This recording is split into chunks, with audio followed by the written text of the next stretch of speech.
Pues, queridos amigos y amigas, familia bonita, traemos aquí para ustedes el discurso del 238 aniversario del natalicio de Simón Bolívar. Vamos a escucharlo. Por ahí no se les olvide darnos su like, aquí abajo la campanita en este canal de YouTube Nelter de la Cruz para todos ustedes. La integridad de los pueblos de nuestra América sigue siendo un bello ideal. No ha sido fácil volver realidad ese hermoso propósito. Sus obstáculos principales han sido el movimiento conservador de las naciones de América, las rupturas en las filas del movimiento liberal y el predominio de Estados Unidos en el continente. No olvidemos que casi al mismo tiempo que nuestros países se fueron independizando de España y de otras naciones europeas, fue emergiendo en este continente la nueva metrópoli de dominación hegemónica. Durante el difícil periodo de las guerras de independencia, inaugurado por lo general alrededor de 1810, los gobernantes estadounidenses, con óptica enteramente pragmática, siguieron los acontecimientos con sigiloso interés. Estados Unidos maniobró en diferentes tiempos conforme a un juego unilateral, cautela extrema al principio para no irritar a España, Gran Bretaña, la Santa Alianza, sin obstaculizar la descolonización que por momentos se veía dudosa. Sin embargo, hacia 1822, Washington inició el reconocimiento rápido de las independencias logradas a fin de cerrar el paso al intervencionismo extracontinental. Y en 1823, al fin, una política definida. En octubre, Jefferson, progenitor de la Declaración de Independencia y convertido para entonces en una especie de oráculo, dio respuesta por carta a una consulta que sobre la materia le hiciera el presidente Monroe. En un párrafo significativo, Jefferson dice: nuestra primera y fundamental máxima debería ser la de jamás mezclarnos en los embrollos de Europa. La segunda, nunca permitir que Europa se inmiscuya en los asuntos de este lado del Atlántico. En diciembre, Monroe pronunció el famoso discurso en el que quedó delineada la doctrina que lleva su nombre, la consigna de América para los americanos. Terminó de desintegrar a los pueblos de nuestro continente y destruir lo edificado, lo material, por Bolívar. A lo largo de casi todo el siglo XIX se padeció de constantes ocupaciones, desembarcos, anexiones, y a nosotros nos costó la pérdida de la mitad de nuestro territorio con el gran zarpazo de 1848. Esta expansión territorial y bélica de Estados Unidos se consagra cuando cae Cuba, el último bastión de España en América, en 1898, con el sospechoso hundimiento del acorazado Maine en La Habana, que da lugar a la enmienda Platt y a la ocupación de Guantánamo. Es decir, para entonces Estados Unidos había terminado de definir su espacio físico vital en toda América. Desde aquel tiempo, Washington nunca ha dejado de realizar operaciones abiertas o encubiertas contra los países independientes situados al sur del río Bravo. La influencia de la política exterior de Estados Unidos es predominante en América. Solo existe un caso especial, el de Cuba, el país que durante más de medio siglo ha hecho valer su independencia, enfrentando políticamente a los Estados Unidos. Podemos estar de acuerdo o no con la Revolución Cubana y con su gobierno, pero al haber resistido 62 años sin sometimiento, es toda una hazaña. Puede que mis palabras provoquen enojo en algunos o en muchos, La mafia pero como dice la canción del pan. de René Pérez Joglar, de Calle 13, yo siempre digo lo que pienso. En consecuencia, creo que por su lucha en defensa de la soberanía de su país, el pueblo de Cuba merece el premio de la dignidad.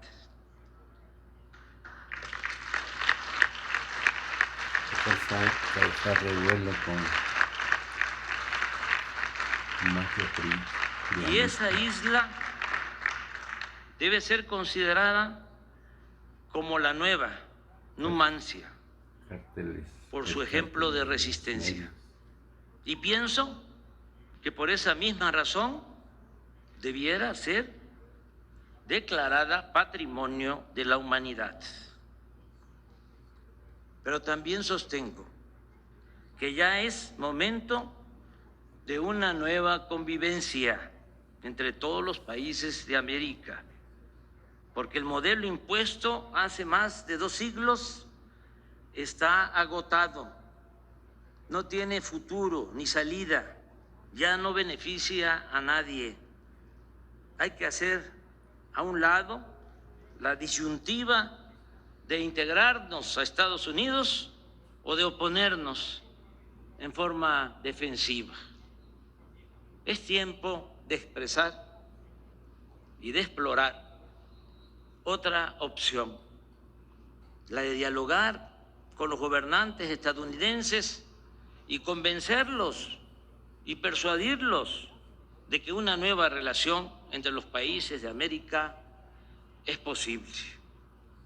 Considero que en la actualidad hay condiciones inmejorables para alcanzar este propósito de respetarnos y caminar juntos sin que nadie se quede atrás. En este afán, pueda que ayude nuestra experiencia de integración económica con respeto a nuestra soberanía que hemos puesto en práctica en la concepción y en la aplicación del Tratado Económico y Comercial con Estados Unidos y Canadá. Obviamente no es poca cosa tener de vecino a una nación como Estados Unidos. Nuestra cercanía nos obliga a buscar acuerdos y sería un grave error ponernos con Sansón a las patadas.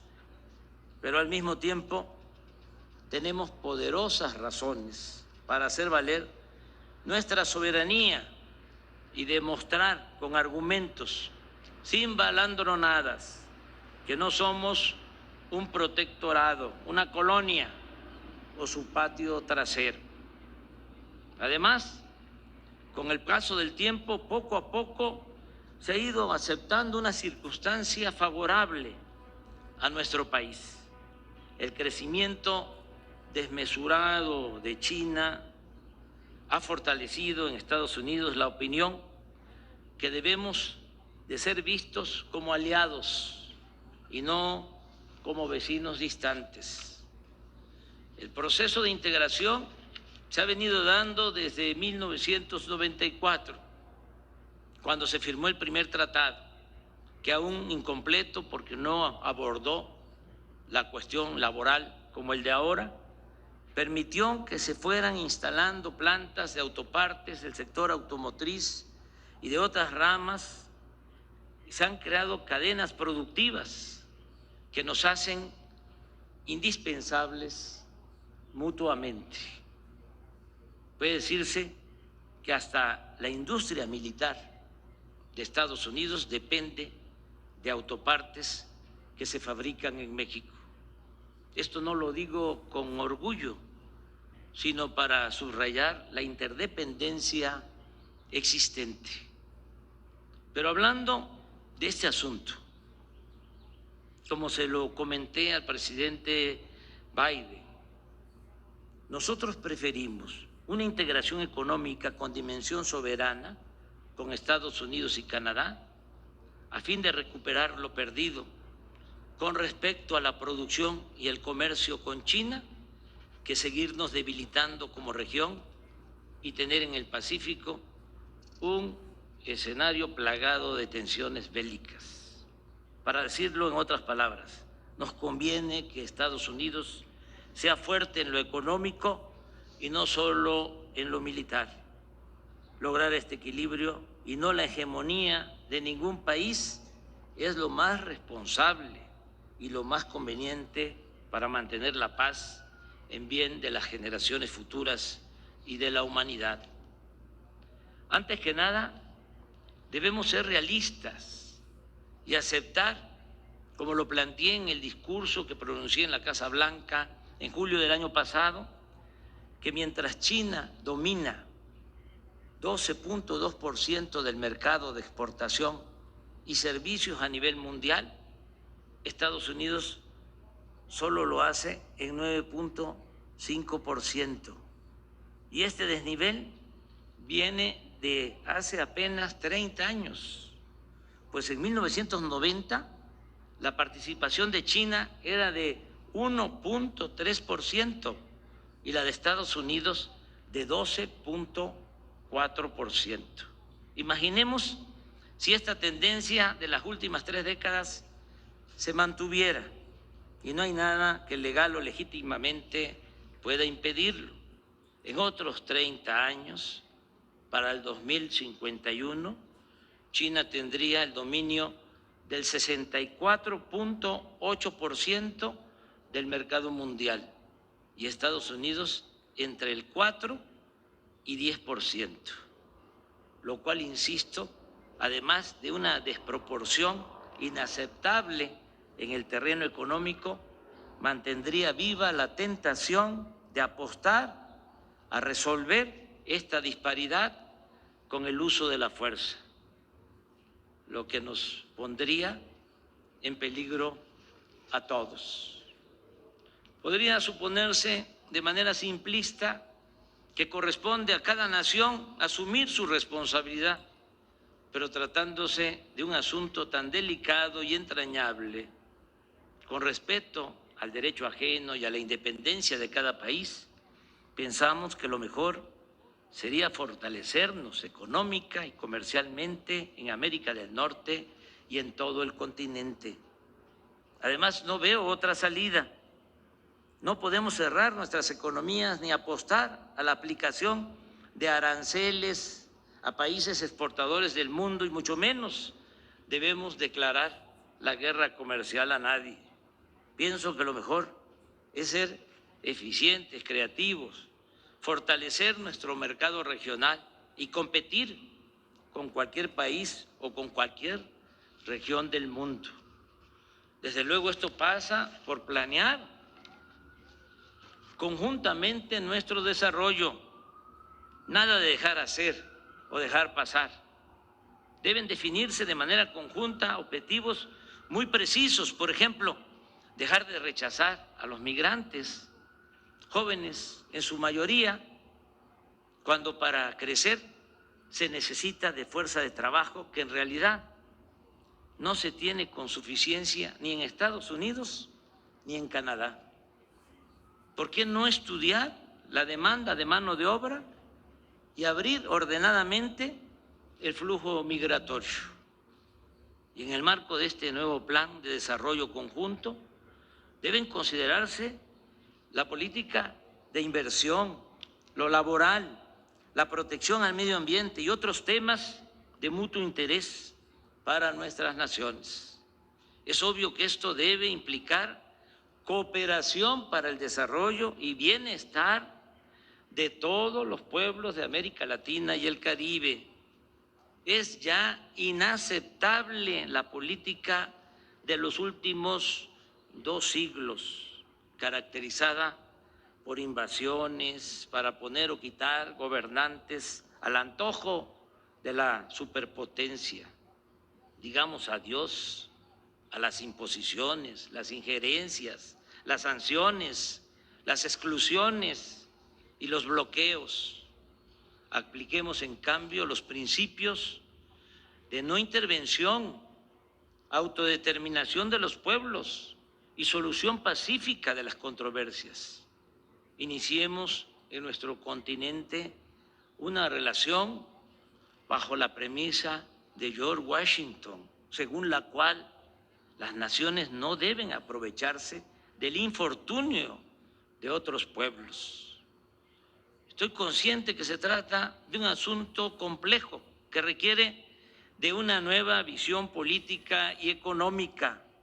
La propuesta es ni más ni menos que construir algo semejante a la Unión Europea, pero apegado a nuestra historia, a nuestra realidad y a nuestras identidades.